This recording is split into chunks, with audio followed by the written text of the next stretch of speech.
열왕기상 오늘 15장 말씀입니다. 25절로 34절까지 말씀입니다. 같이 한 목소리로 읽습니다. 시작. 유다의 아사 왕 둘째 해 여로보암의 아들 나답이 이스라엘 왕이 되어 2년 동안 이스라엘을 다스리니라. 그가 여호와 보시기에 악을 행하되 그의 아버지의 길로 행하며 그가 이스라엘에게 범하게 한 그 죄 중에 행한지라. 이에 이사갈 족속 아히야의 아들 바하사가 그를 모반하여 블레셋 사람에게 속한 기브온에서 그를 죽였으니 이는 나답과 온 이스라엘이 기브온을 애워싸고 있었음이더라. 유다의 아사 왕 셋째 해 바하사가 나답을 죽이고 대신하여 왕이 되고 왕이 될 때에 여로보암의 온 집을 쳐서 생명 있는 자를 한 사람도 남기지 아니하고 다 멸하였는데 여호와께서 그의 종 실로 사람 아히야를 통하여 하신 말씀과 같이 되었으니 이는 여로보암이 범죄하고 또 이스라엘에게 범하게 한 죄로 말미암음이며 또 그가 이스라엘의 하나님 여호와를 노엽게 한 일 때문이었더라. 나답의 남은 사적과 행한 모든 일은 이스라엘 왕 역대지략에 기록되지 아니하였느냐. 아사와 이스라엘의 바사 왕 사이에 일생 동안 전쟁이 있으니라. 유다의 아사 왕 셋째 해 아히야의 아들 바하사가 디르사에서 모든 이스라엘의 왕이 되어 24년 동안 다스리니라. 바하사가 여호와 보시기에 악을 행하되 여로보암의 길로 행하며 그가 이스라엘에게 범하게 한 그 죄 중에 행하였더라. 아멘. 남유다의 아사 왕이 41년간 왕위에 있게 됩니다. 40년간 어찌됐건 한 왕이 계속 다스린다는 것은 비교적 안정된 시간에 들어갔다는 뜻이죠. 그리고 정권이 자주 바뀐다는 것, 어떻게 보면 정권이 바뀌는 만큼 정치가 불안정해진다는 것이 뜻이고, 정치가 불안정한 만큼 국민들의 생활도 불안정해지지 않겠습니까? 우리는 이렇게 4년 단임이라는 제도를 지금 5년 단임이라는 제도를 하고 있지만 사실은 권력이 교체되는 것 득도 있지만은 어떤 면에서는 실도 크지요. 그래서 지금 중국이라든지 다른 나라들 보면은 이렇게 경제적 번영을 이루어가는 그 기초를 보면은 정치적인 안정이 이렇게 토대가 되고 있는데, 참 우리는 이런 불안정한 가운데서 경제가 이만큼 오는 건 기적 중에 기적이라고 그래요. 저는 정말 한국민들의 저력은 대단합니다. 그런데 정말 누가 그래요. 정치까지 안정됐으면 얼마나 발전했겠냐. 아마 4대 강국에 들어갔을 것이다. 그런 얘기들을 하곤 합니다만, 어쨌건 이 권력이 자주 바뀐다는 건 참으로 국민들로서는 불안한 일들이에요. 그런데 북이스라엘이 정권이 정변으로 바뀌는 일이 시작이 됩니다. 오늘 우리가 읽은 이 본문 말씀 가운데는 쿠데타가 기록이 되어 있어요. 남유다의 아사 왕이 통치를 계속하고 있는 동안 왕이 6번 바뀌는 것을 보게 됩니다. 아사 왕 41년 첫 재임 때 그는 여로보암 왕 때 왕위에 올랐어요. 그 이후에 그 아들 나답이 2년간 왕위에 있다가 쿠데타로 쫓겨나가고 그 자리에 바하사가 대신 왕을 차지하게 됩니다. 그리고 또 바하사 이후에 보니까 엘라, 시므리, 오므리 해서 계속 이렇게 왕이 바뀌는 것을 앞으로 보게 될 겁니다. 어쨌건 쿠데타라는 권력이 권력을 무너뜨리는 현상입니다. 혁명은 3가지 종류가 있어요.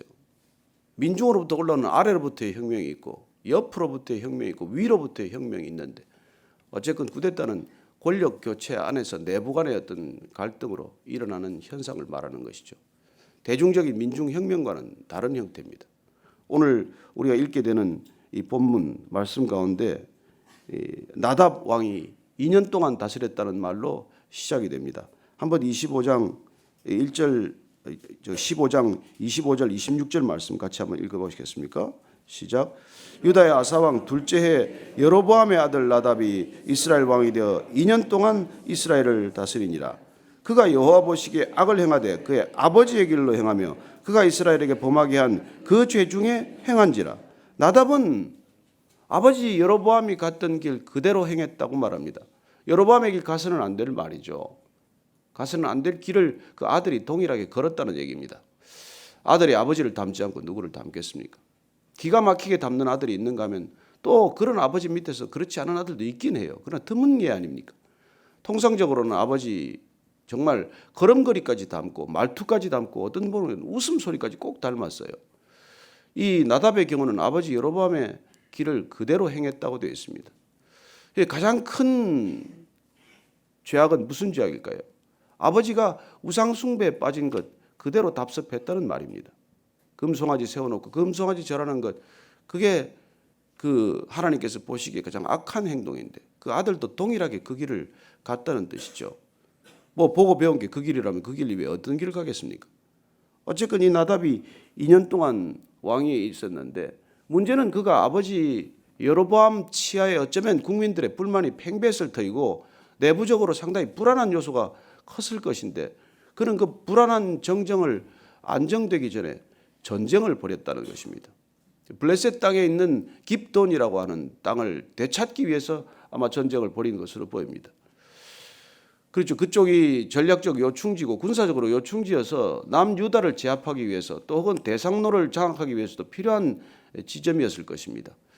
그리고 그는 그곳에 블레셋과 전쟁을 벌였다가 그 전쟁에 참여했던 바사라고 하는 사람에게 결국 왕위를 내어주게 됩니다.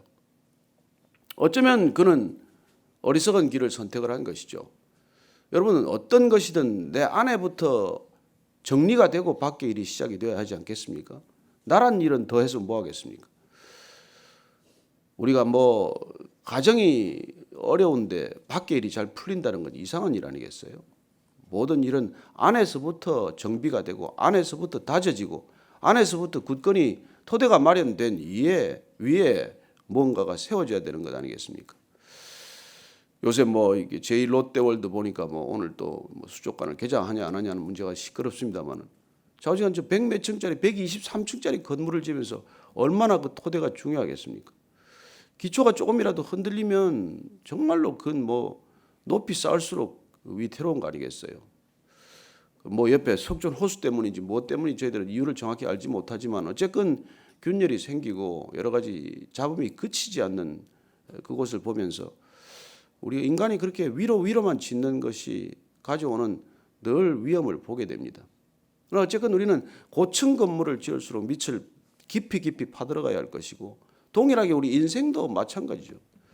하나님께서 정말 우리의 깊이를 깊이 가져간다면 하나님께서 때가 되면 높이 쓰실 것입니다. 그러나 우리가 깊이가 부족하다면은 여러분 높이 쓸수록 불안한 것이죠. 누가 그래요? 높이 올라가는 것은 속옷 입지 않고 위에 올라가는 거랑 마찬가지라고. 다 드러납니다. 다 드러나. 뭐 하나 감출 게 뭐 있어요? 요새는 보니까 뭐 조금 이름만 나면은 뭐 그냥 그 뭐라 그러나 신상 털기인가 해가지고 그냥 속속들이 다 파헤치지 않습니까? 저는 정말 이 시대가 참 두려운 시대예요. 뭐 하나 남김없이 그냥 파헤쳐 버리는 것이고 그냥 가차없이 비판하는 시대여서 누군들 성하게 정말 길을 가기가 어려워요. 어쨌건 이 나답이라고 하는 왕은 정말 아버지 여로보암이 떠난 뒤에 했어야 할 당연한 일들을 하지 않은 것이죠. 아버지의 뒤를 이었으면 아버지 선대의 치적 가운데 물려받아야 할 일과 고쳐야 할 일, 그리고 국민들의 불만 가운데 시급히 해소되어야 할 일과 장기적으로 풀어가야 할 일들을 구분하는 작업이 가장 시급한 작업이었을 터인데 그는 그 기프돈이라는 요충지 하나를 빼앗기 위해서 나갔다가 결국 쿠데타를 당한 것입니다. 정권이 불황할 때 일어나는 일이죠. 이 바사가 결국은 그 왕위를 차지했다는 얘기가 오늘 골자예요. 자, 왜 이런 일이 일어납니까? 저는 인간이 사는 세상은 동일한 원리가 지배한다고 믿습니다. 인간이 하나님을 떠나서 하나님을 버리고 하나님을 배신했을 때 일어나는 필연적인 결과라는 것이죠. 아담과 하와가 에덴 동산을 떠나서 그 사이에 난 가인이 아벨을 죽인 것부터가 이제 살인의 시작이에요. 그 살인은 급속히 증가가 돼서 라멕은 더 많은 살인을 하게 되고 그리고 인류는 살인의 악순환 속에 빠지기 시작을 합니다. 첫 살인 이후에 지금까지 인간은 죽이고 죽이는 일을 그친 적이 없어요. 개인적인 원한으로 죽였건 집단적인 살육전을 벌였건 국가와 국가 간의 전쟁을 통해서 사람들이 살해되었건 수많은 인간들이 죽어가는 것이죠. 저는 우리가 왕을 버린, 하나님이라는 왕을 버린 죄의 결과라고 봅니다. 그게 우리 성경적 관점이에요. 여러분, 왕을 버리면 누가 왕이 되느냐가 남는 것이죠. 그래서 인간의 역사는 그 이후에 누가 왕 되느냐의 싸움 아닙니까? 인간은 끊임없이 왕을 꿈꾸는 존재이죠. 사실 우리가 무슨 다른 전문적인 영역에서도 1인자가 되는 것이 꿈 아닙니까? 우리 자신도 1인자에 대한 꿈을 가졌다가 좌절하고 그 좌절된 꿈을 자녀들에게 또 심어주고 그 꿈이 꿈인 것처럼 자녀들을 교육하고 그렇게 해서 끊임없이 제1인자를 향해서 내모는 이 사회적 구조는 결국 누군가 기회만 닿으면 왕이 되고 싶다는 욕망의 발로이죠. 왕 되는 것이 다 꿈입니다. 밖에서 왕이 못 되면 집에서라도 왕 노릇하고 싶어 합니다. 그래서 죄인들끼리 결혼하면 맨날 왕 노릇하다가 그냥 깨지는 것이죠. 주님께서 이 땅에 오셔서 한 일이란 왕 노릇 그만두게 하는 일이에요. 정말 이 바아사라는 사람은 결국 나답을 처치하고 왕이 되었지만은 그 또한 처참한 결과를 맞게 됩니다. 오늘 성경은 그러나 바아사가 나답을 제거하고 왕위에 오른 사건을 하나님의 말씀이 이루어진 사건으로 기록하고 있습니다. 여로보암이 또 나답이 하나님의 길을 가지 않고 자기 자신이 스스로 왕 되어서 스스로 우상의 길로 빠졌던 것, 그것에 대한 하나님의 응분의 보답이라고 말하는 것이죠. 그래서 오늘 우리가 지난번에 우리 14장 말씀 다시 한번 돌아볼까요? 열왕기상 14장 10절 말씀 한번 보십시다. 15절부터 먼저 읽고 10절 한번 읽을게요. 15절 말씀 보십니다. 시작. 여호와께서 이스라엘을 쳐서 물에서 흔들리는 갈대같이 되게 하시고 이스라엘을 그의 조상들에게 주신 이 좋은 땅에서 뽑아 그들을 강 너머로 흩으시리니 그들이 아세라상을 만들어 여호와를 진노하게 하였습니다. 하나님께서 이스라엘을 치신다는 거예요. 하나님께서 이스라엘을 갈대같이 흔들 것이라고 말합니다. 그리고 이스라엘은 왕의 부득한 통치 때문에 이런 변화를 겪지만은 성경은 하나님께서 갈대같이 흔들리도록 내어버려 두신다고 말씀하는 것이죠. 그리고 10절 말씀 한번 더 읽겠습니다. 시작. 그러므로 내가 여로보암의 집에 재앙을 내려 여로보암에게 속한 사내는 이스라엘 가운데 매인자나 노인자나 다 끊어버리되 그름더미를 쓸어버림 같이 여로보암의 집을 말갛게 쓸어버릴지라. 그래서 그 결과가 오늘 어떻게 됩니까? 29절 말씀 한번 같이 읽습니다. 시작. 왕이 될 때 여로보암의 온 집을 쳐서 생명 있는 자를 한 사람도 남기지 아니하고 다 멸하였는데 여호와께서 그의 종 실로 사람 아이야를 통하여 하신 말씀과 같이 되었으니. 인간은 탐욕 가운데 스스로 왕이 되고자 한 것입니다. 바아사는 왜 왕위를 꿈꿨는지 어떻게 그걸 거사했는지 정확한 동기를 기록하고 있지 않아요. 그리고 어떤 방법으로 그랬다가 진앙이 되었는지도 자세히 기록이 없습니다. 그러나 분명한 기록은 하나님께서 여로보암이 반드시 그 우상 숭배에 대한 죄과를 치를 것이라고 말씀하셨고 그 결과는 그 여로보암 집에 어떤 누구도 살아남지 못할 것이라고 말씀하셨던 그 말씀이 이루어졌다는 것입니다. 우리는 성경을 통해서 하나님께서 악을 만들지 않았다는 것을 기억해야 합니다. 하나님께서 악을 선택하지 않는다는 것을 기억해야 합니다. 하나님께서 단 하나 할 수 없는 일이 있습니다. 하나님 스스로 악해지는 건 할 수 없습니다. 그렇다면 이 땅에 범람하는 이 악은 어디서 생긴 것입니까? 이 모든 악은 어디에서 비롯된 것일까요? 여러분, 하나님이 부재하는 곳, 하나님을 거절한 곳이 악이에요. 악이란 하나님을 떠난 마음의 상태를 말합니다. 여러분, 어둠은 하나님이 만들지 않아도 되는 일이에요. 빛이 없는 곳은 어둠이에요. 하나님은 부패를 만들지 않았습니다. 그냥 소금이 없는 곳은 부패하는 거예요. 여러분, 이 땅을 한번 보십시오. 지금 이 나라 이뿐입니까? 제가 밖에서 만나는 사람들 얘기 들어보면 정말 나라가 서 있는 게 기적 같아요. 어떻게 썩어도 이렇게 부패할 수가 있습니까? 책임을 다해야 할 사람들이 책임을 다하는 곳이 어디 있습니까? 해외 건설 현장을 가보면 해외 건설 현장대로 겉으로 전부 적 잡으면서 말이죠. 그냥 실적에 매달리는 모습을 봅니다.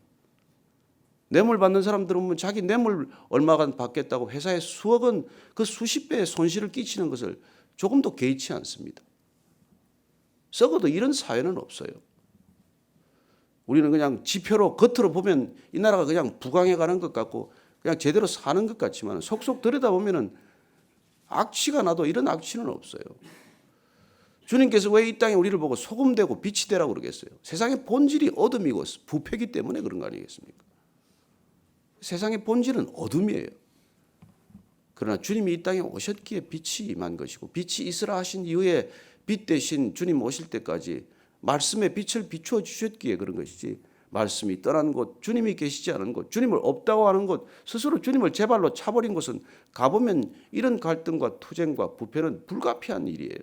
인간은 다른 길이 없습니다. 우리는 이 바하사의 선택을 통해서 결국은 엘라, 시므리, 오므리까지 변해가는 왕조를 하나님께서는 갈대에다가 비유를 하고 있습니다. 늘 흔들리는 것이죠. 늘 흔들리는 불안한 삶이 계속이 되는 것입니다. 저는 주님께서 이 땅에 오셔서 정말 인간의 격을 회복하고 하나님의 형상과 모양대로 지은 인간을 회복케 하기 위해서 십자가를 지셨습니다. 십자가가 세워진 곳은 골고다 언덕이에요. 이 세상 전체가 다 골고다 언덕입니다. 저는 여러분들이 서 있는 곳이 골고다 언덕이라는 것을 늘 기억하게 되시기를 바랍니다. 그 골고다 언덕에 여러분의 피가, 여러분의 생명이 뿌려져야 그곳에 회복이 일어납니다. 저는 정말 믿음을 가진 사람 단 한 사람이 어디에 가서 무슨 일을 하건 그 자리에서 생명의 피를 쏟아야 그곳이 회복된다는 것을 믿는 사람입니다. 우리가 흩어져야 될 까닭, 우리가 모여서 예배드리고 다시 세상 가운데 흩어지는 이유, 그건 우리가 사실 생명을 나누러 가는 곳이에요. 죽음의 땅에 가서 생명의 씨앗들을 뿌리는 일입니다. 여러분, 하나님의 말씀대로 사는 일이 순교 말고 무슨 다른 길이 있습니까? 가봐야 누가 환영을 합니까? 이해를 합니까? 받아주기를 합니까? 여러분, 뇌물과 뇌물 받는 곳에 뇌물 안 받겠다는 사람 나타나면 가만두겠습니까? 절대로 가만두지 않습니다. 양쪽에서 다 협공을 받아요. 여러분, 진리의 길을 가겠다고 가면은 여당 야당이 가만둡니까? 아니요. 여당 야당 다 가만두지 않습니다. 여러분들이 생명의 길을 간다고 가면 가만 내버려 둡니까? 아니요. 좌도 우도 가만두지 않습니다. 진보도 보수도 가만두지 않아요. 저는 이 땅 가운데 주님께서 여도 좌도 야도 아니고 좌도 우도 아니고 진보도 보수도 아닌 것을 감사합니다. 그분은 단 한 길, 진리의 길, 생명의 길, 영혼의 길을 십자가로 놓으셨습니다. 저는 이 땅에 격이 너무 떨어져서 주님께서 오셨다고 믿는 사람입니다. 이 땅에 격을 다시 원상 회복하고 격을 높이시기 위해서 오신 분이에요. 여러분, 격을 높이는 데는 격 높은 사람이 와야 되는 것입니다. 격 높은 사람이 격을 스스로 떨어뜨려야 그 격이 그나마 올라갈 수 있는 사다리가 되는 것이죠. 저는 여러분들이 이 땅 가운데 예수님 만나서 예수님 때문에 인생의 격이 회복되었고 그 높은 격이와 그 높은 성품을 가지고 썩어가는 세상, 부패한 세상, 소망이 없는 세상, 그저 돈 몇 푼이면 다 되는 세상, 그저 힘이 있는 곳이면 줄 서는 세상, 그 세상 가운데 정말 진정한 진리가 무엇인지, 영원한 생명의 가치가 무엇인지를 입증하고 증명하고 살아내는 하루가 되기를 바랍니다. 그래요. 우리는 이 예배 드리고 나면 다 죽으러 가는 거예요. 그 땅 가운데 뭐 그렇게 선한 게 있습니까? 가서 그저 사람 하나 쓰러져 있으면 또 피 흘리고 쓰러져 있는 사람 다독여서 이렇게 세우고, 그 모든 일들이 여러분 내가 왕 되기를 포기해야 일어나는 일이에요. 우리는 조직의 왕 되기 위해서 가는 길이 아닙니다. 하나님께서 그러면 여러분들을 갖다가 2인자로 세울 거예요. 바로는 만들어주지 않습니다. 그러나 국무총리에 있는 요셉의 자리까지는 올라갈 거예요. 여러분들은 느부갓네살이 되지는 않습니다. 그러나 여러분들은 다니엘의 자리에 갈 거예요. 저는 그 사람들을 통해서 이 땅에 진정한 하나님이 드러난다고 믿습니다. 바하사를 통해서는 악이 드러나고 바하사의 뒤를 이은 또 다른 사람들을 위해서는 악의 고리가 이어지고, 그래서 인간은 악순환의 고리에서 빠져나오지 못하는 인생을 살아가지만 이 십자가란 악순환을 끊는 유일한 길이에요. 우리는 그분을 따르기로 결정을 했습니다. 이 세상의 악순환의 고리를 우리 생명을 다해 끊기로 결정한 사람입니다. 저는 아침마다 여러분들이 예배 자리에서 다시 여러분들이 끊임없이 공급받지 않으면 그 길을 내 힘으로 못 갑니다. 끝없이 퍼다주는 길을 어떻게 내 힘으로 갑니까? 끝없이 쏟아부어야 하는 길을 무슨 힘으로 내 힘으로 갑니까? 저는 여러분들이 이 아침에 말씀으로 다시 힘을 얻고 끊임없이 생명으로 채워지고 끊임없이 아버지의 사랑과 은혜로 물밀듯 채워져서 밖에 나가서 퍼다주고 퍼다주어도 마르지 않는 샘 되기를 바랍니다. 생수의 그런 대신 하나님을 떠난 저 세상은 터진 웅덩이가 터진 줄도 모르고 쌓지만 아무것도 남는 것 없습니다. 그러나 여러분들은 가슴 속에 채워지는 하나님의 말씀과 은혜로 오늘도 충만하게 충만해져서 이 목마른 세상, 허기진 세상에 다 같이 살아낼 수 있는 저와 여러분 되기를 축복합니다. 오늘 같이 기도할 때 여러분 정말 이 악순환, 세상의 악순환의 고리 주님 십자가로 끊으셨다면 저희들의 삶이 그 십자가의 고리처럼 이 악순환을 끊는 생애가 되게 하여 주옵소서. 그리고 정말 오늘 어버이날인데 찾아가지 못하는 자녀들 전화 한 통 없는 외로운 어버이를 위해서 하나님 찾아가 주시고 만나 주셔서 세상에 자녀들의 연락이 없어도 섭섭한 아버지 되지 않게 하시고 정말 주님 한 분 때문에 그렇게 차고 넘치는 기쁨 맛보게 하여 주옵소서. 그렇게 한번 기도하겠습니다. 하나님 아버지, 하나님 아버지, 주님 이 땅을 보옵소서. 황무한 이 땅을 보옵소서. 주여 이 땅에 왜 오셨는지 저희들은 압니다. 주님의 십자가 위에 무슨 길이 없기에 주님께 전심을 다하여 메어 달립니다. 주님 이 땅을 불쌍히 여겨주시고 이 땅의 황무함을 보시고 이 땅에 말할 수 없는 부패를 주님 안타까워하시고 주님께서 주님 불쌍히 여겨주옵소서. 이 백성들을 불쌍히 여겨주시고 이 땅을 불쌍히 여겨주옵시고 하나님 정치와 경제가 답이었다면 주님은 정치인이 되고 경제인이 되었겠지만 주님 땅에 하셨사오니 주님 불쌍히 여겨주시옵소서. 이 땅의 모든 아버지를 주님 불쌍히 여겨주시고 하나님 주님 아버지가 아버지다울 때 이 땅에 하나님 아버지도 전해질 줄로 믿습니다. 모든 아버지가 모든 어버이가 주의 통로 되게 하시고 말씀의 통로가 되게 하여 주시옵소서. 그래야 악순환의 고리가 끊어지게 하시고 이 땅에 진정한 회복의 역사가 시작되게 하여 주옵소서.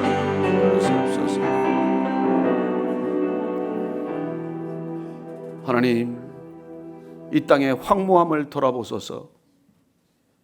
다 가진 것 같지만 아무것도 없는 이 세상 가운데 주님께서 다시 한번 말씀으로 빛이 있으라 하시고 그리고 그 빛이 이 땅 가운데 다시 어둠을 몰아내는 그런 놀라운 역사를 저희들 허락하여 주옵소서. 골고다 언덕에 세워진 십자가가 이 땅의 모든 골고다 언덕마다 세워지게 하셔서 주님의 말씀에 피, 생명의 피 흘러 솟게 되는 그런 기적을 보게 하여 주옵소서. 하나님 외로운 아버지들을 위로하여 주옵소서. 이 땅에 외로운 부모들, 버려진 부모들, 병든 부모들 주님께서 찾아가 주시고 만나가 주셔서 그 부모를 통해 생명의 말씀 전해지는 그런 가문이 되게 하시고 그런 놀라운 은혜의 기적들 보게 하여 주옵소서. 사랑하는 자녀들 주님 저희들이 자녀들을 위해서도 기도를 놓지 않게 하시고 이 땅에 차세대가 돌아오게 하시고 다음 세대가 말씀으로 든든히 일어설 수 있도록 주님 저희들을 사용하여 주옵소서. 이제는 십자가에서 모든 사랑을 쏟아부어 주신 우리 구주 예수 그리스도의 은혜와 하나님 아버지의 무한하신 사랑과 성령의 교제케 하심이 이 아침에 다시 한번 저희들이 살해된 나답이나 이 땅을 떠난 여로보암이 아니라 살아계신 그리스도의 길 따르기로 결정한 이 자리에 고개 숙인 모든 그리스도의 사람들 위해 지금부터 영원까지 함께 하시기를 축원하옵나이다. 아멘.